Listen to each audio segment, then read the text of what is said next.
This is me. 24 years ago this month. I'm 17 years old, a senior in high school living in Orlando, Florida.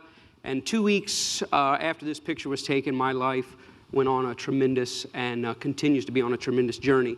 2 weeks after this picture was taken, I dropped out of my private school in the middle of my senior year, moved to a city outside of Atlanta called College Park, Georgia, and enrolled in ministry school. And it was that time that I got a new nickname, and that nickname is White Mike.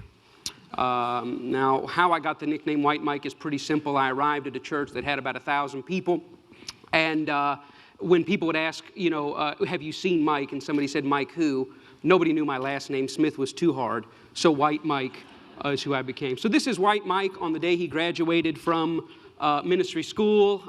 This is White Mike teaching in the youth ministry. This is White Mike doing an example on the stage with his pastor. This is White Mike being ordained into ministry. I think you're seeing a pattern. This is White Mike's first roommate when he got there. White Mike at work. White Mike at social gatherings. You can barely see White Mike in there. White Mike with pastors. I just returned from Atlanta to Pastors Conference. This picture's about 15 years old, and it's the same picture from when I was here yesterday. This is White Mike's wedding party with White Mike's dad, and White Mike has been on quite a journey the past 24 years. Now, in this time, I learned a lot of beautiful things about a lot of beautiful people. I learned a lot of ugly things about myself. And I learned a lot of dark things about the nation in which we live. But I also learned that I, being White Mike, specifically the white part, have a lot of power. White Mike has a question today, and that's this.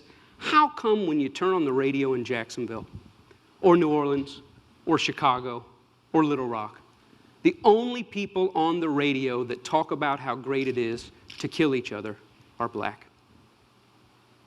How come that exists? 15 stations on a dial, go up, go down. The only people on the radio bragging about getting automatic weapons, gunning each other down, are black. This right here is a song. My pastoral vocabulary won't let me read the title, but I will read this. Catch a young black male not paying attention at the red light. With your AK-47, let me see you shoot it. You're a killer, you're a killer, you're a killer. You're a killer, black male. Let me see you prove it. Why does this exist? I'll take it even further because a lot of time racism exists in what we don't know, what we don't see. Where are the white killers on the radio? Where are the white AK-47 shooters? Where are the white drug dealers? Where are the white people on the radio that brag about what it's like to murder witnesses before trial? The truth is they don't exist. And the question is why? Why don't they exist? Do white people not kill people? Do white people not use AK-47s to shoot each other? I mean, we know, do white people not do drugs? Do they not deal drugs? Of course they do. But why is it that it doesn't make it to our mainstream radio? Why is it that we don't hear it hundreds of times a day in hundreds of cities across the nation, thousands of plays that say the idea that a black guy would kill another black guy is something to be celebrated, something to be romanticized? And why is it the white people don't do it? And maybe it's because there's no white audience for it. Or maybe it's because it's not really marketable. Maybe because can't get sponsors. I don't know why it is. Or maybe it's because it's just not the white man's role. Or maybe when white people get up and talk about being drug dealers and AK-47 killers, maybe it's even sicker than that. Maybe when white people do it, they're accused of acting black. The truth is, in America, black murder is normal. Black murder is normal. The idea that a black man or a black woman would be involved in a homicide, either as a perpetrator or a victim, is so common, so broadly accepted that it basically goes unnoticed. The truth of the matter is black families are affected by homicide at rates of 10 times their white counterparts. There will be more death in the form of homicide involving black people this year than any other form of violence that dominates our national conversation. More than school shootings, mall shootings, mass shootings, workplace shootings, lovers' trysts that turn violent and bloody, even more than in war and in terrorism. No one will lose their life at greater numbers than black Americans involved in violence. Now, when you talk about what's going on in one segment of society and somehow tie it to what's going on someplace else, you kind of lose people, they detach. This is our unknowing. Prejudice, discrimination, and racism are not the same. We know prejudice, it exists in human hearts and minds. Discrimination exists in hands and policies, but racism is neither in hearts and minds, nor is it really in policies. As a matter of fact, it doesn't take action to keep racism going, it takes inaction. It doesn't take hearts and minds to keep racism going. It actually has to keep things out of people's mind. Racism is like the millstone that churns along in the background. It just goes generation in and generation out and keeps turning out the same generational outcomes. Racism is like the nicotine stains left on the walls after the smoking tenants move out. They take the couch, they take the clock, they take the picture, but the evidence that they've been there still remains. Now, when I speak of black murder being normal, I'm talking about the combination of commonality and palatability. You know, black murder in our country is not only common, it's not only frequent, but it's an idea that we celebrate. It's an idea that we say is okay. We actually make heroes out of the notion, heroes out of people that trivialize and romanticize it. How common is black murder? Well, in some demographics in the United States, it's very common. According to the CDC, they release a report every year called the LCOD, leading cause of death. And every year, it's been this way year in and year out for the past decade, as far back as they list on their site, black males ages 15 to 34, the number one cause of death is homicide. The number one cause of death. For white males, it's number 3. And when you hear that, you instantly go, well, yeah, I mean, that would seem right. I mean, I hear of black-on-black crime, or I hear about urban crime. So I guess, yeah, number 1 to number 3, I mean, it's a problem, but it's really not that bad. But the devil is always in the details. The truth of the matter is that if I were to take everybody that dies in this year, every black male 15 to 34, and I brought them into a room December 31st, said, all of you have made it to the afterlife. And I want to take a quick survey. How many of you got here by cancer? A few voices would say, me. How many of you got here by auto accidents? Me. How many of you died of a heart attack on an athletic field? Me. And I said, how many of you were gunned down by another human being? And half the room would raise their hands. Now, every time I show this information, people always say, well, if the number 3 cause of death for white males, what is the number 1 cause of death? And without fail, year after year, it's called unintentional injuries, accidents, falling off a four-wheeler, or crashing a go-kart, or bungee jumping without paying attention to, knots and things like that. And so basically, the American story is white kids are dying because they're clumsy, and black kids are dying because they're gunned down. Chicago, just like New Orleans, just like Jacksonville, just like Little Rock, how common is black murder? The past 3 years, there's been about 1,270 victims of homicide, 2012, all the way up to this week in 2014. And of those victims, 64 were white. Now, this transcends the simple diagnosis that we have. Well, it's education, it's poverty, it's family structure. As you study it locally, nationally, as you study it decade after decade, it doesn't follow any of those easy answers. Something much deeper and much darker is at work. How common is black murder? Well, in my entire life, 1973 to 2014, there has never been a year since I've been breathing that blacks have not been overrepresented in homicide. Never been a year that you can go into a morgue and you don't see blacks overrepresented. It's the story of America. It's certainly the story of America in my lifetime. My question is, what will be the first year that we see it a 1-to-1 ratio? I mean, if it's somewhere between 7-to-1 and 10-to-1 now, I mean, when will it be 1-to-1? We would consider it a huge national victory if we ever got it to 5-to-1, to 4-to-1, to 3-to-1. Violent crime has gone down over the past 40 years. People say, isn't that great? No, because prison has gone up over the past 40 years. And no matter the fact that violent crime has gone down or prison has gone up, what's never closed is the gap. There's always that gap, 6-to-1, 7-to-1, 8-to-1. Usually it's the smartest person in the room at this point that yells out from the back, "Sir, are you saying you want more white people killed?" And then all of a sudden I realize that's why we die in clumsy accidents. All right, here we go.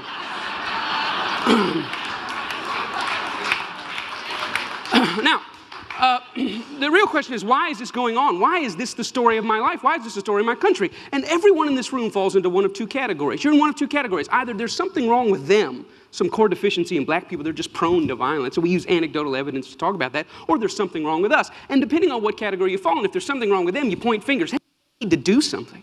If you say there's something wrong with us, then you roll up your sleeves and you get busy. Well, the truth is there is something wrong with us, and that's years ago we set off a bomb, and that bomb affected our cultural soil. It affected our definitions. It affected our expectations. It affected who we are, how we describe ourselves, and how we describe other people. What we believe down to the core of our being. It's in our air, it's in our cultural water, and it's passed down from generation to generation. Now, again, it would take me a few TED Talks to really get into this, but the bomb is about lies. It's about deep lies. One of the lies is that blackness is somehow associated with criminality, sexual deviance, and violence. That when you come across blackness, that inherent in being black, there's some sort of deviance, violence, and criminality associated. And that's a derivative of a greater lie, which is that somehow black life is inferior to white life, that the value of it is less. That if you were weighed in the scale, the black life just weighs a little less. That if you were trying to cash it in on the street, you'd get a little less money for it. And these are essential to, these are the lies that help build our nation, help build the Western world. And here's what's interesting about this, is these lies are not only lies we've told about black people, but we've told to them. I was in an unsolved homicides meeting here in Jacksonville last year, 1,100 unsolved homicides. I was there with the families. They were having a conversation with our sheriff's department, and on the walls were all the pictures of the victims, and you already know the vast majority of the pictures were of black residents of Jacksonville. There were white families there, certainly, and I'm not trying to say that it doesn't happen among the white community. Of course it does. But I'll never forget a mom interrupted the detective. She said, "Excuse me, I have a question." He said, "Yes, ma'am." She said, "I know you don't know who killed my daughter, but I have a more important question." He said, "What is that?" She said, "When you picked my daughter's body up off the side of the road," she said, "How did you do it?"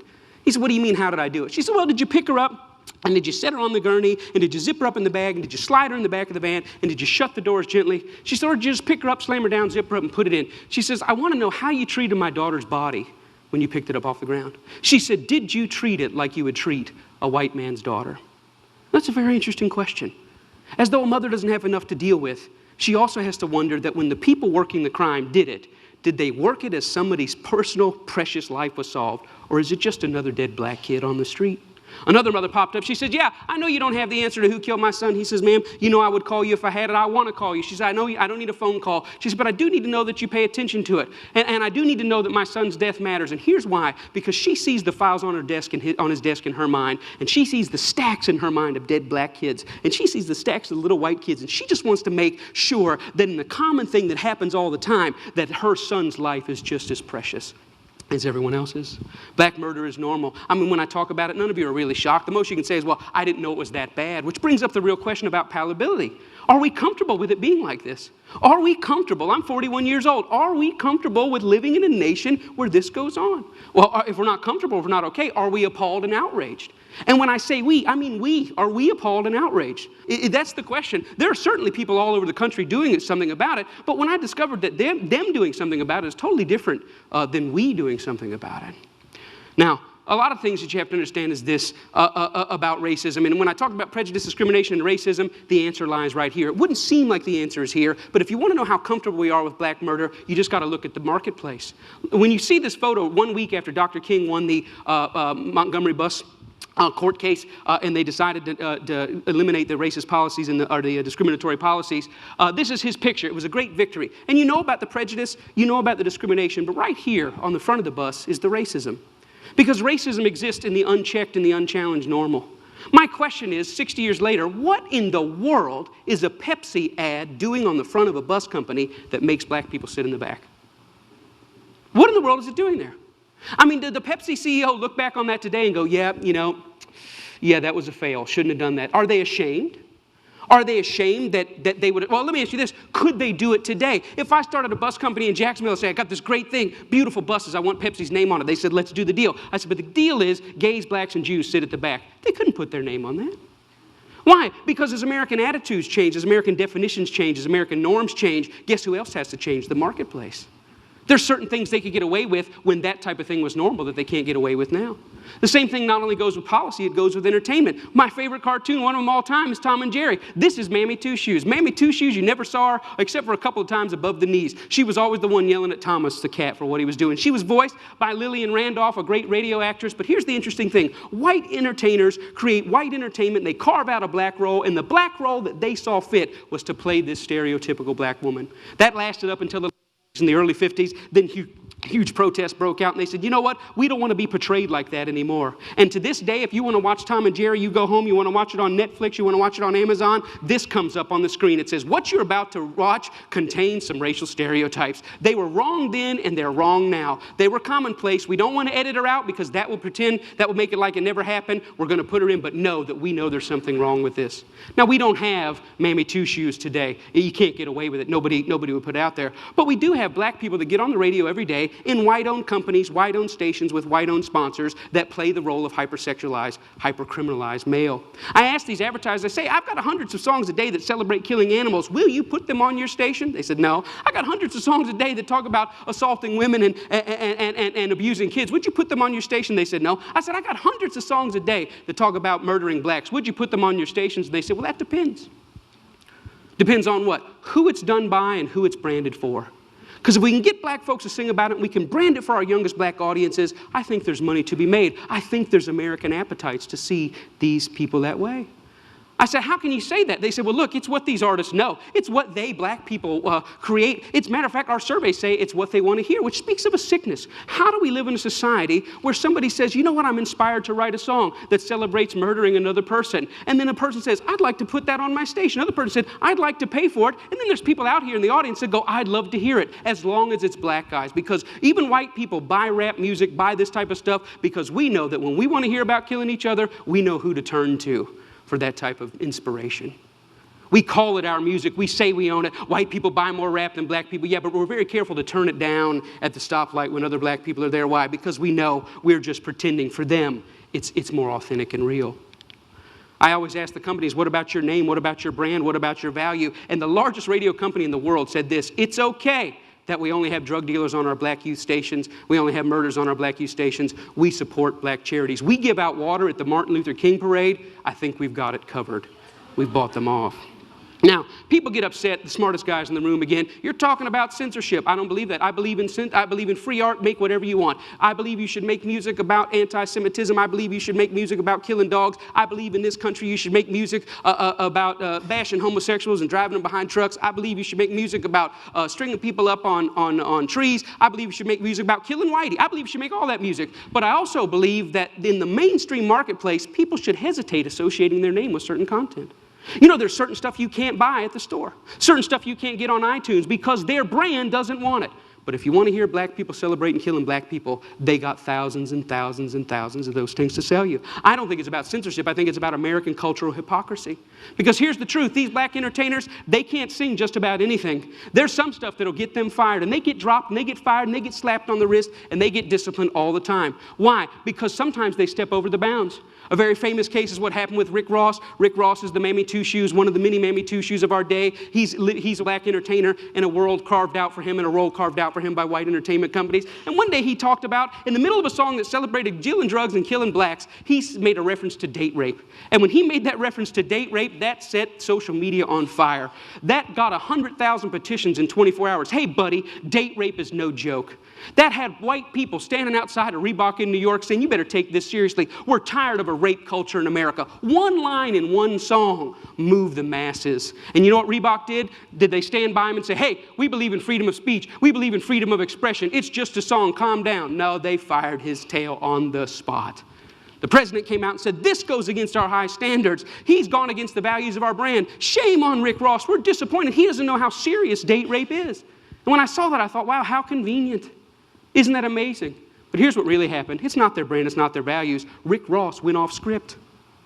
He was hired to get black customers, and they think that black customers go with black bait. And in America, black bait is the hyper-criminalized, hyper-sexualized portrayal of black people. And as long as he had sung about that, the stuff that got him hired, he still have a job at Reebok. But when he touched other sensitivities that affect us, he lost his job. See, the truth is, it's not they that need to change. It's we that need to change. We created the lies. We created them for our profit. We own the companies. We own the record labels. We own the advertisers, and we keep putting it out. And it's this that's got to change. I thought about it. You know what? I wonder if White Mike could get anybody's attention on this. So I stood outside of a Walmart, and I said, hey, I don't think killing cops and killing blacks is very cool. And you know what? It only took 7 weeks of Mike standing out there, and they wrote a letter and said, yeah, we don't think it's cool either. We're going to pull our name off of that. The largest retailer in the world had never considered that maybe their commercial shouldn't be right before or after a song about young black men being gunned down. And I realized this, that black murder is normal, but it should not be. And I realized the importance at the coffee table, at every headline, every pastor's gathering, every family gathering to say, you know what, these black lives matter. It's not just another black kid. These are human beings. I'm doing my best in every way, shape, and form. Talks like this everywhere I can go to say, you know what, I was born in a world where black murder was normal. My kids were born into a world where black murder is normal, but I don't want to die in a world where black murder is normal. Am I 5 years or 10 years away? I don't know, but I'm screaming as high as I can. Let's feel this pain, and let's lift our voice to tell the lies. They are not criminals, they are not deviants, and their lives are just as important as ours. Thank you very much.